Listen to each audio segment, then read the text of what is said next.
If you aren't caught up on The Walking Dead, be warned, this review discusses plot points from the 7th season. What kind of Walking Dead will we see this season? Considering what the show's producers put fans through last season, it's a fair question. Last fall, the show's 7th season started with the deaths of 2 beloved characters, including Glenn Rhee, a plucky guy who had been on the show since its 2nd episode. The action last year centered on the man who killed those characters with a barbed wire-wrapped baseball bat, Jeffrey Dean Morgan's swaggering, over-talking supervillain Negan.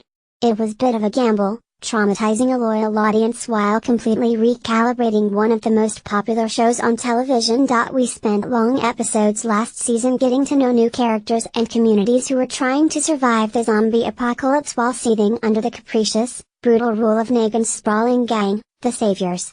Negan was working overtime to break our hero, Rick Grimes, and his supporters, a group of survivors who had defeated cannibals and worse. Ratings dipped as some fans backed away. But on Sunday the show marks an important landmark, its 100th episode and the start of its 8th season. So it makes sense that the first episode is a return to form, of sorts. Andrew Lincoln's intense hero, Rick, and his band of survivors are implementing a complex plan to topple Negan and win back control of their communities. They aren't passive victims anymore, they're active and fighting back. It's the way longtime fans are used to seeing them, and it feels good. In true Walking Dead style, Sunday's episode isn't exactly told in a direct narrative. Instead, the action jumps around in time. We move from Rick and his allies preparing for their attack, to adrenaline-pumping clashes as they carry it out, to a feature in which Rick has an almost Santa Claus-level white beard and a noticeable limp. Despite all the shooting, shouting and action, much of this episode feels like table setting, events mostly designed to maneuver characters and situations into certain positions to enable a greater story later. It's tough to believe The Walking Dead has lasted this long, remaining the most watched TV show by 18 to 49-year-old viewers for 5 seasons running. Originally developed as a graphic novel, the show picks up where most zombie movies end, at the point where animated, flesh-eating corpses have spread across the world and threaten to end human civilization. Some have seen the show as an allegory for the fear of outsiders that fuels anti-immigrant or anti-refugee sentiments. But I've always felt the zombies in The Walking Dead were more like a natural disaster, a plague that sweeps away all the institutions we rely on in modern society. Faced with that challenge, what kind of person do you become?